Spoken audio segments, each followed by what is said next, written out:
Денисом Ларионовым. Сегодня будем готовить сырные маффины. Для этого понадобится мука, одно яйцо, сахар, соль, масло, сыр, лазерные хлебцы и молоко. Ну что, приступаем.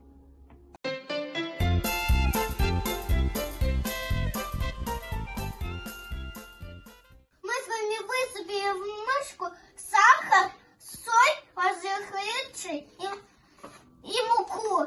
Сейчас еще половину муки. Мы с вами высыпаем муку. Берем венчик.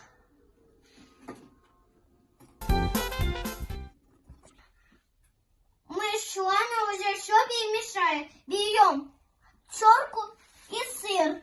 И трем туда сыр. Мы с вами уже дотерли сыр и должны перемешать до однородной массы. Мы уже с вами перемешали до однородной массы. Берем вот эту миску, и разбиваем одно яйцо.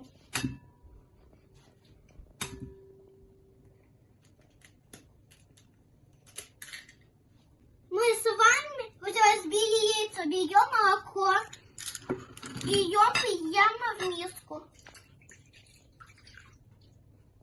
Мы уже налили это все, берем ножик и туда скидываем масло. Мы с вами скидываем масло и все перемешиваем. Мы с вами взбили молоко, сливочное масло и одно яйцо. Теперь мы туда добавляем сыр. Добавляем мы сыр туда. Мы с вами перемешали все до однородной массы. Теперь смазываем формочки подсолнечным маслом. Теперь мы кладем нашу заготовленную массу в формочки. Мы наши сырные маффины разложили по формочкам. Теперь 180 градусов 30 минут. Вот и готовы наши сырные маффины.